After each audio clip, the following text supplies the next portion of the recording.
नमस्कार दोस्तों, आप लोग सभी लोग आ जाएं। क्या मेरी वॉइस क्लियर है? आप लोग कमेंट करें भाई। ठीक है। इस लेक्चर में हम लोग पढ़ेंगे एनसीईआरटी मैथ।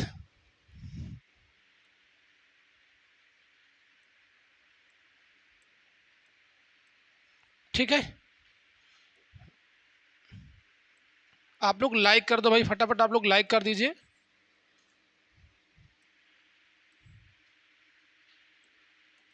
चलो भाई, एनसीईआरटी एनसीईआरटी हम लोग इसमें मैथ पढ़ेंगे, जो कि क्लास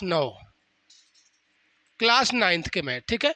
पहला चैप्टर है संख्या पद्धति। क्या है भैया? संख्या पद्धति।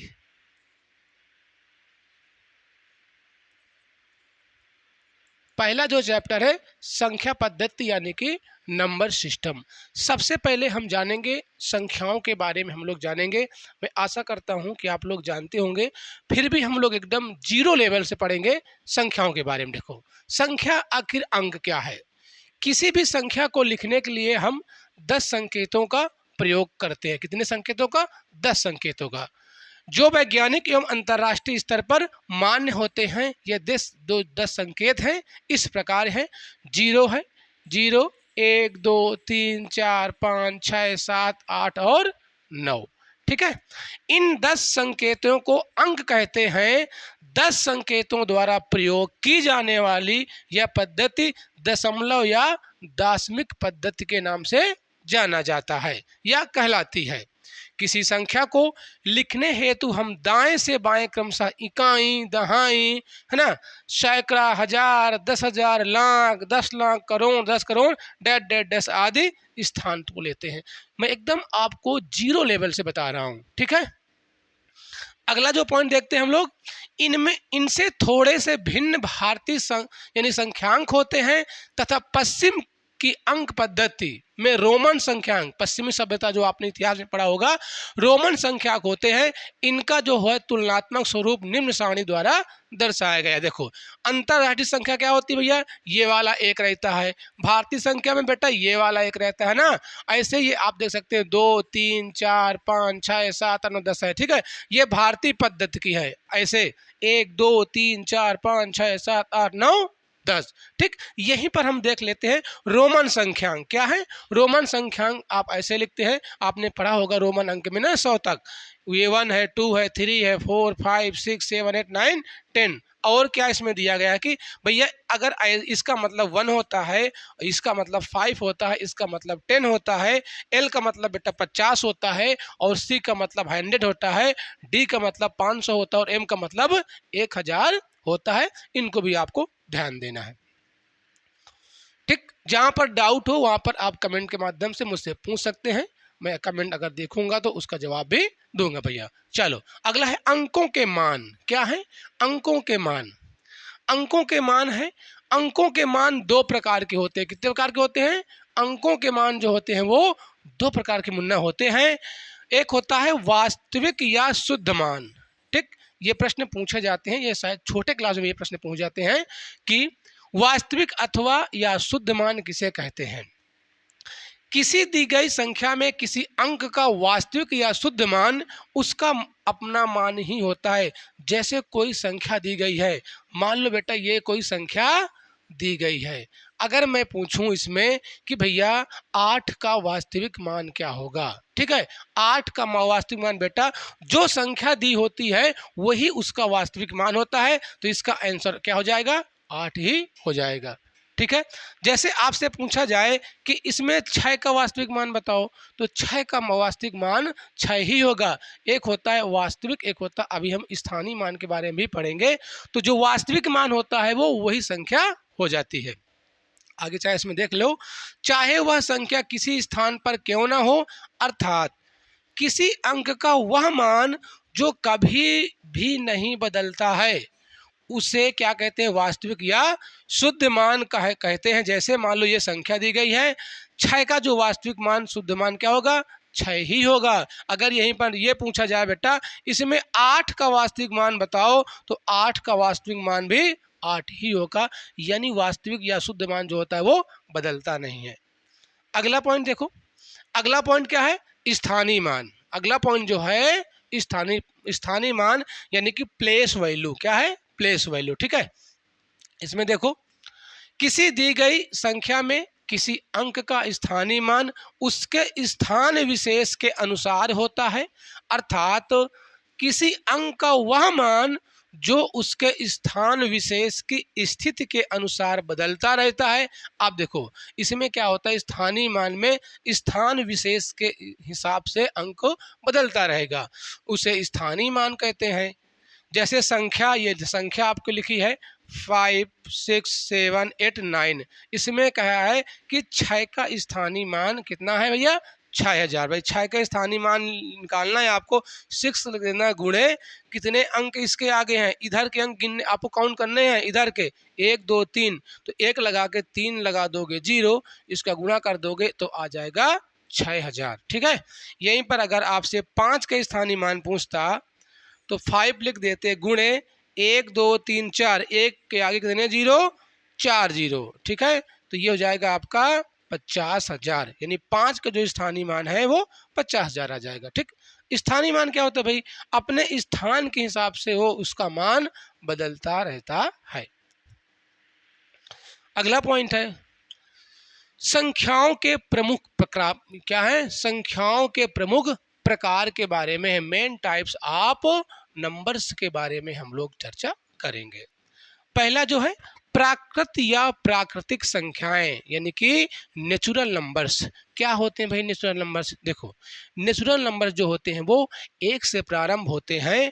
1 से बेटा ये प्रारंभ होते हैं, 1 से प्रारंभ होते हैं, कहाँ तक जाते हैं? ये अनंत तक जाते हैं। यही क्या है? आपके नेचुरल्स नंबर होते हैं। इसके बारे में देखो 1 से आरंभ होने वाली अर्थात गिनती की संख्याएं। क्या?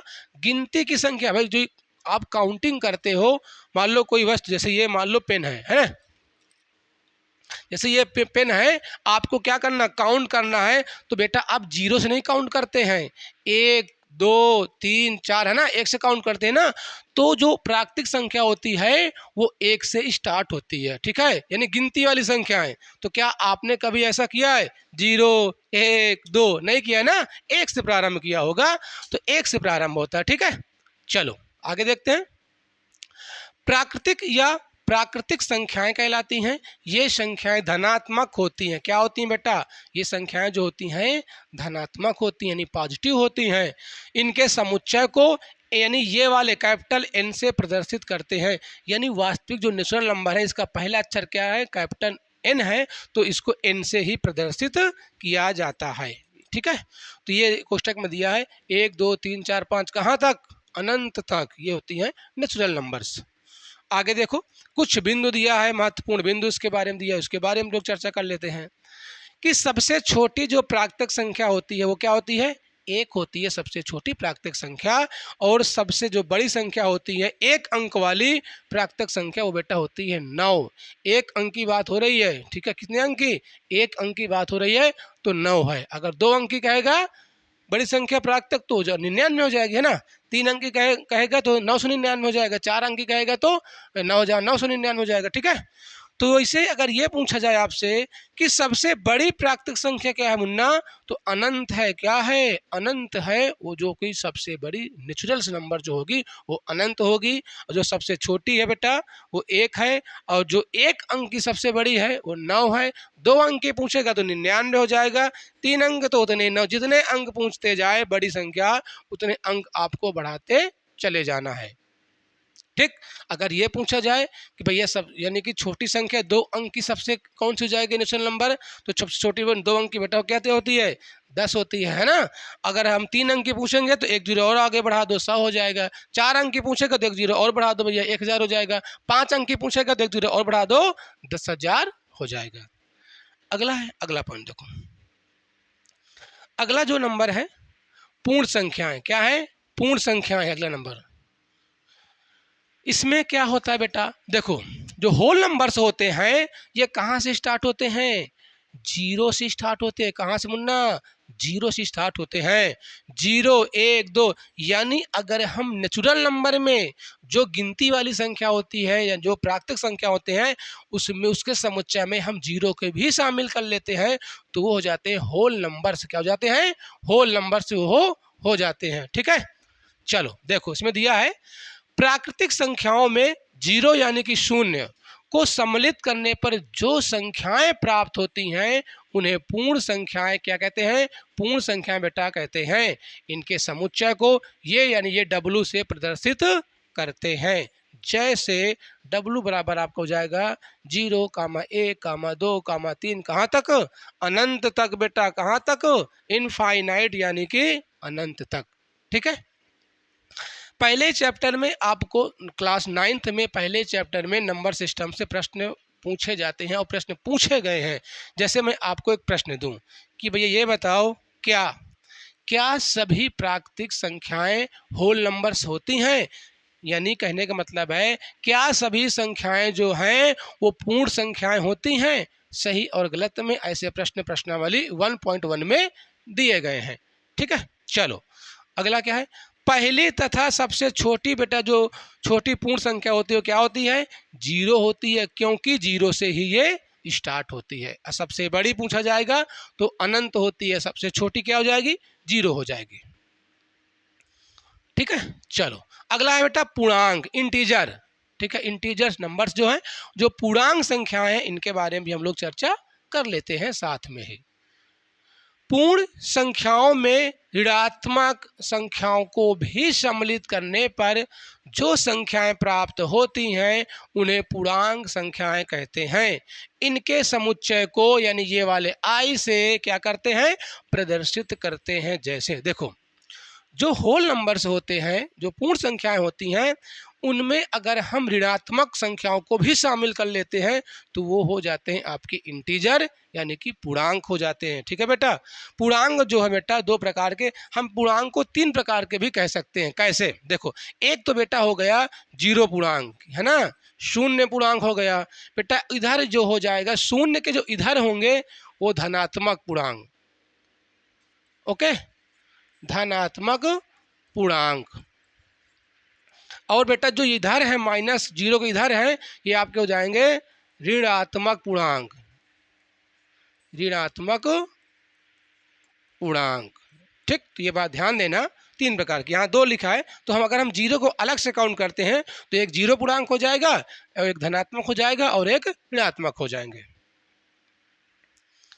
अगला है बेटा धन पूर्णांक। वही बात है, धन पूर्णांक जो है पॉजिटिव इंटीजर्स जो होते हैं, प्राकृतिक संख्याओं को धन पूर्णांक कहते हैं। प्राकृतिक संख्याओं को क्या कहते हैं? धन पूर्णांक। वेरी वेरी इंपॉर्टेंट है, यहाँ से पूछ जाएगा। यानी कि जो बेटा जो प्राकृतिक संख्याएं मुन्ना है कहाँ से स्टार्ट हुई थी? प्राकृतिक संख्याएं, गिनती वाली संख्याएं 1 से। तो ये क्या हो गई बेटा? ये देखो, ये अगर ऐसे लगा है तो इसका मतलब पॉजिटिव इंटीजर की बात हो रही है। ठीक है, ऋणात्मक में क्या हो जाएगा? आई में ए माइनस का चिन्ह लग जाएगा तो ये हो जाएगा आपका ऋणात्मक पूर्णांक। ठीक है, प्राकृतिक संख्याओं की ऋणात्मक संख्याओं को ऋण पूर्णांक कहते हैं। इनके समुच्चय को यानी ये आई में आप क्या लगा दो? माइनस का चिन्ह लगा दो तो ये हो जाएगा आपका ऋणात्मक पूर्णांक। अगला है पूर्णांक संख्या धन पूर्णांक तथा ऋण पूर्णांक को निम्नलिखित द्वारा। यहाँ से आप समझ सकते हैं बेटा कि यहाँ पर हमने 0 बैठा दिया ओके, 0 बैठा दिया। ये सभी क्या है? ये बेटा सभी पूर्णांक संख्याएं हैं ना, सभी पूर्णांक संख्याएं। 0 के इधर अगर इधर जाएंगे, अगर मैं इधर से काउंट करूंगा, मान लो ऐसे मैं खड़ा हूँ, ये हमारा दायां हाथ है ना, ये अगर ऐसे खड़ा हूँ तो ऐसे, तो ये दाहिनी ओर धनात्मक हो जाएंगे और बाईं ओर आपका ऋणात्मक हो जाएंगे। अगर आप ऐसे खड़े होंगे ऐसे तो बेटा देखो ये है इधर बायां हो गया, इधर दायां हो गया। ठीक, चलो अगला है सम संख्याएं। सम संख्याएं के बारे में हम लोग चर्चा करते हैं। देखो इनको चर्चा करने के बाद हम लोग जो विभाज्यता के नियम है, जो भी इम्पोर्टेंट जहाँ तक है विभाज्यता के नियम के भी बारे में भी हम लोग चर्चा करेंगे। सम संख्याएं इवन नंबर से क्या होती हैं? इवन नंबर से भैया जो संख्याएं 2 से कट जाएं, जो संख्याएं 2 से विभाजित हो जाती हैं वो होती हैं आपकी इवन नंबर्स यानी कि सम संख्याएं। या दूसरे शब्दों में आप ये कह सकते हो जिन संख्याओं का इकाई अंक 0 हो, 2 हो, 4 हो 6 हो, 8 हो, यानी जिन संख्याओं का इकाई अंक इनमें से कोई एक अंक हो, या दोनों अंक हो या तीनों अंक हो, है ना, इनमें से कोई, जो जैसे मान लो कोई संख्या ऐसे लिखी है, ये संख्या लिखी है, ओके भैया, ये क्या है बेटा, ये सम संख्या है, क्योंकि लास्ट में क्या आया है, 6 आया है, 6 2 से कट रहा है ना, बिल्कुल 2 से कट रहा है, तो ये आपकी सम संख्या हो गई।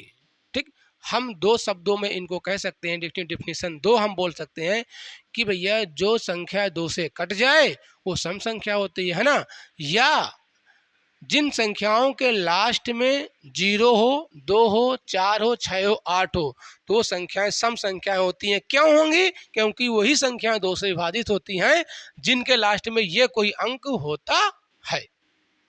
ओके, अगला क्या है बेटा, विषम संख्या क्या है? भाई जो संख्याएं 2 से ना कटें, यानी जो संख्याएं 2 से विभाजित ना हो, वो होती हैं आपकी विषम संख्याएं। ओके, अगला पॉइंट देखो, अगला पॉइंट बेटा है भाज्य संख्याएं। क्या है? Composite numbers, composite numbers. ठीक है, चलो, ऐसी संख्याएं जिनके दो से अधिक गुणनखंड हो, भाज्य संख्याएं कहलाती हैं। ठीक है, सिंपल शब्दों में ये कहूं, ऐसी संख्याएं जिनके गुणनखंड या ऐसी संख्याएं जो स्वयं और एक के अतिरिक्त अन्य किसी संख्या से भी विभाजित हो जाएं, वो बेटा कहलाती हैं भाज्य संख्याएं। जैसे जैसे देखो ये संख्याएं लिखी हैं, जैसे मैंने लिखा भाई 12, क्या लिखा? 12, है ना। तो बेटा ये जो 12 है ना, 12 बेटा 1 से भी कटता है, 200 भी कटता है, 3 से भी कटता है, और बेटा ये 4 से भी कटता है, 6 से भी कटता है, और ये स्वयं से कट जाए। तो आपको क्या ध्यान देना है, वे संख्याएं जो स्वयं और एक के अतिरिक्त अन्य किसी संख्या से भी विभाजित हो जाती हैं, वो क्या कहलाती हैं? वो दुनिया की सारी संख्याएं भाज्य संख्याएं कहलाती हैं। ठीक, आपको क्या ध्यान देना है, एक से भी कटे और स्वयं से कटे, इसके अतिरिक्त भी और किसी संख्या से कट जाए, चाहे वो एक संख्या से कटे, चाहे 2, चाहे 5 संख्या से, तो वो दुनिया की सारी संख्याएं भाज्य संख्याएं होती हैं। जैसे मान लो ये आपके उदाहरण लिखे हैं 4, 6, 8, 10, 15, 20, 25, 30, 1000, 2000, 1 करोड़, 10 आदि। ठीक, चलिए अगला पॉइंट देखते हैं हम लोग।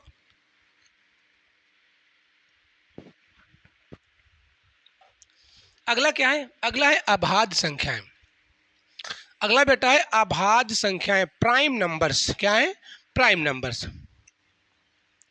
ऐसी संख्याएं, या मैं अपने शब्दों में अगर बताऊं क्या, कि वे संख्याएं जो एक और स्वयं के अतिरिक्त अन्य किसी संख्या से ना विभाजित हों। फिर से ध्यान देना, वे संख्याएं जो एक और बेटा स्वयं के अतिरिक्त किसी संख्या से ना कटे या ना विभाजित हो, तो वो होती हैं अभाज्य संख्याएं। क्या होती है मुन्ना? अभाज्य संख्याएं। जैसे 2 हो गया, 3 हो गया, 5, 7, 11, 13, 17 बेटा, 19 हो गया, 23 हो गया, 29 हो गया, 31 हो गया, है ना। इसके बाद 37 हो गया बेटा, 41 हो गया, 43 हो गया। ये सभी क्या है? ये सभी अभाज्य संख्याएं हैं। क्यों अभाज्य संख्याएं हैं? क्योंकि ये संख्याएं या तो स्वयं से कटेंगी या तो एक से कटेंगी भाई, और किसी संख्या से नहीं कटेंगी, नहीं विभाजित होंगी, तो ये होती अभाज्य संख्याएं मुन्ना। 1 से लेकर 100 तक टोटल 25 अभाज्य संख्याएं होती हैं। कितनी होती हैं? 1 से 100 तक 25 अभाज्य संख्याएं होती हैं, जिनमें से एक बात ध्यान देना बेटा, कि 2 ऐसी अभाज्य संख्या है, जो 2 है ऐसी अभाज्य संख्या है जो कि सम संख्या है। क्या? एकमात्र ऐसी अभाज्य संख्या 2 है जो कि सम संख्या होती है। बाकी जितनी भी अभाज्य संख्याएं हैं ज्यादातर आपको क्या मिलेंगी? विषम संख्याएं ही मिलेंगी। ठीक है, अब देखो, अब एक प्रश्न और बनता है यहां से। क्या बनता है कि भैया बताओ कि 1 क्या है? जो 1 है ये क्या है? बोलो, जो 1 लिखा है ये क्या? 1। ठीक है बेटा, 1 एक विषम संख्या है। ध्यान देना, ये क्या है? विषम संख्या है। ना इसे हम भाज्य में काउंट करते हैं, ना इसको हम अभाज्य में काउंट करते हैं, हम इसे काउंट करते हैं विषम संख्या के रूप में। ठीक है, इसीलिए जो सबसे छोटी बेटा अभाज्य संख्या होती है धनात्मक, वो होती है 2। क्या होती है मुन्ना? 2 होती है। ठीक है, कोई दिक्कत परेशानी यहाँ तक किसी को?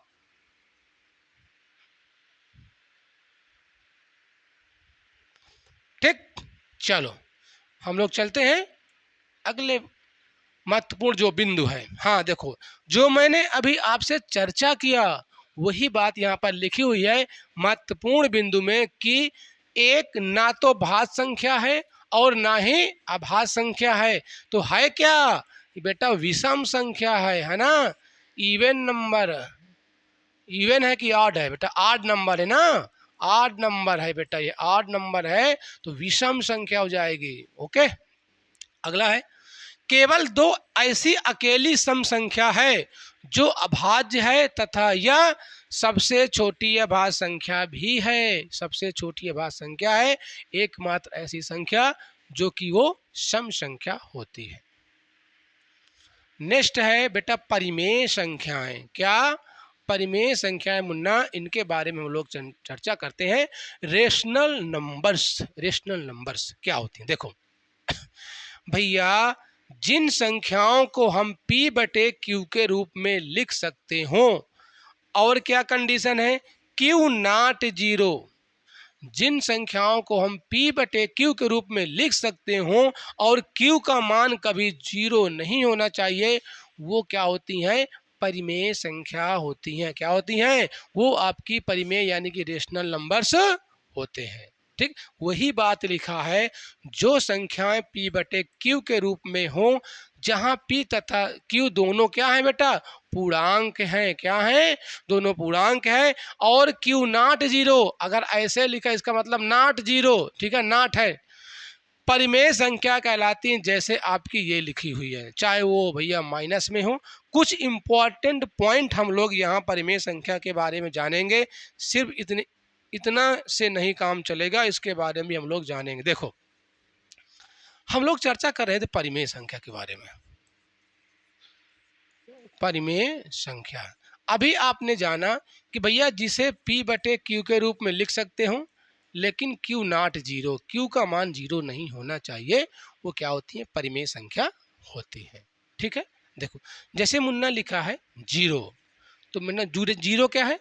0 मुन्ना भाई 0 के नीचे 1 तो लिख सकते हैं ना, इसका मान भी 0 ही होगा। अब 1 का चाहे जिस संख्या में गुणा या भाग करो, हमको वही संख्या प्राप्त होती है। तो अगर पूछा जाए आपसे क्या शून्य परिमेय संख्या है, तो उत्तर आना चाहिए हाँ। जी हाँ बेटा, शून्य क्या है? एक परिमेय संख्या है। क्यों? p का मान तो 0 हो सकता है भाई, ऊपर वाला यानी कि जो अंश है ये क्या है? अंश है, और ये हर है। भैया अंश 0 हो सकता है, हर 0 कभी नहीं होगा। ओके, और देखो, अगर बेटा लिखा है कोई संख्या, मान लो ये कोई संख्या लिखी है 7.333333 डैट डैट डैट, कहाँ तक? अनंत तक। कहाँ तक बेटा? अनंत तक। अगर आपसे ये पूछा जाए अब बताओ क्या ये परिमेय संख्या है, तो बिल्कुल है। क्या है? बिल्कुल है। अगर संख्याओं की पुनरावृत्ति हो रही है और है कहाँ तक? अनंत तक, तो वो दुनिया की सारी संख्याएं परिमेय संख्याएं होती हैं। इस पॉइंट को विशेष ध्यान देना। अगर दशमलव के बाद संख्याओं की पुनरावृत्ति और कोई पैटर्न बन रहा है कहाँ तक? अनंत तक, तो वो भी परिमेय संख्याएं होती हैं। लेकिन देखो, मान लो अगर ऐसे कुछ लिखा होता 2.232323 है ना, 2-3 कहाँ तक? अनंत तक। अब देखो बेटा, इसमें 2-3 पॉइंट के बाद 2-3 रिपीट हो रहा है, तो ये भी परिमेय संख्या है। लेकिन अगर ऐसा होता 4.18256 ऐसे मुन्ना कुछ होता, अब देखो कहाँ तक? अनंत तक। कोई पैटर्न नहीं है, कोई संख्या फिर से रिपीट नहीं हो रही है, तो ये परिमेय संख्या नहीं है। अंकों की पुनरावृत्ति अगर होगी, कोई पैटर्न होगा, अब यहाँ पर 3 3 हो रहा है रिपीट, यहाँ पर 2 3 2 3 2 3 हो रहा है, तब तो परिमेय संख्या है। अगर ये इसका मुन्ना पैटर्न नहीं बन रहा है, कोई संख्या फिर से दोबारा नहीं आ रही कोई पैटर्न, तो वो परिमेय संख्या नहीं होती है।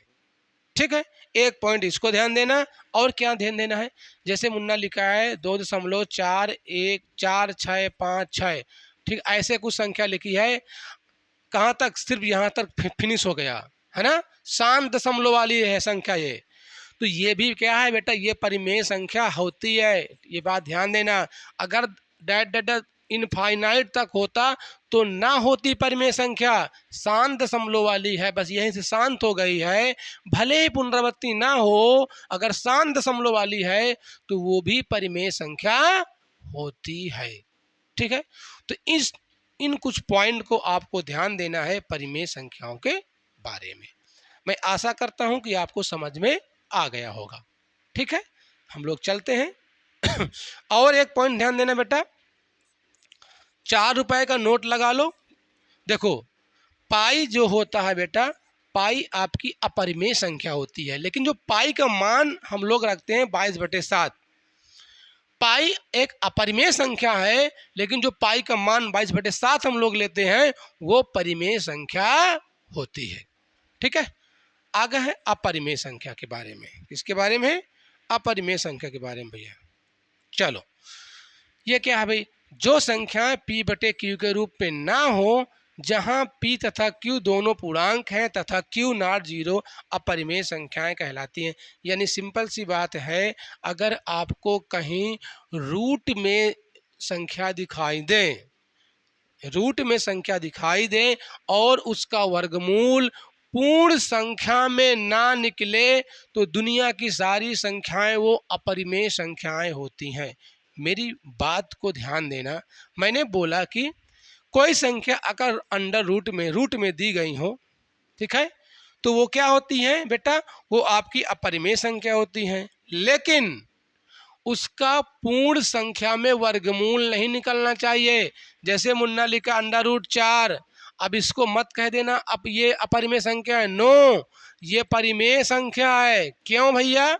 क्योंकि इसको आप सॉल्व करोगे 2 × 2 में, वर्गमूल निकालोगे प्लस माइनस का 2 आएगा, है ना, इसका वर्गमूल पूर्ण संख्या में आ गया। 2 क्या है? पूर्ण संख्या, अभी आपने पढ़ा होल नंबर्स। ठीक है, तो ये यानी अंडर रूट 4 क्या है? अंडर रूट 4 आपकी परिमेय संख्या हो जाएगी। क्यों? क्योंकि इसका वर्गमूल एक पूर्ण संख्या में निकल रहा है, पूरी संख्या में निकल रहा है ना। जैसे मान लो यहीं पर अंडर रूट 5 होता, अब मुन्ना जो अंडर रूट 5 का वर्गमूल तो निकल आएगा, लेकिन पूर्ण संख्या में नहीं निकलेगा, पूरी संख्या नहीं आएगी, दशमलव में आएगी, अनंत तक आएगी, कोई रिपीट भी नहीं होगा, तो ये रूट 5 जो हो जाएगी आपका अपरिमेय संख्या हो जाएगी। ओके, अगर मैं पूछूं भैया बताओ रूट 16 क्या है, मुन्ना रूट 16 क्या है? ये परिमेय संख्या है। क्यों? इसका जो मान वर्गमूल निकलेगा कितना निकलेगा? +-4, +-4, तो ये परिमेय संख्या हो जाएगी। ठीक है, मैं आशा करता हूं कि आपको समझ में आ गया होगा। ठीक है, तो आज हम नंबर के बारे में चर्चा किए हैं, नंबरों के बारे में। कल के लेक्चर में हम लोग पढ़ेंगे विभाज्यता के नियम, विभाज्यता के नियम के बारे में चलेंगे, चर्चा करेंगे। इसके बाद हम लोग प्रश्नावली में भी चलेंगे, प्रश्नावली 1। ठीक है, प्रश्नावली जो है 1.1 है NCERT, हम उसके सवाल लेंगे। ओके, सभी को बहुत बहुत धन्यवाद। हम लोग मिलते हैं नेक्स्ट लेक्चर में।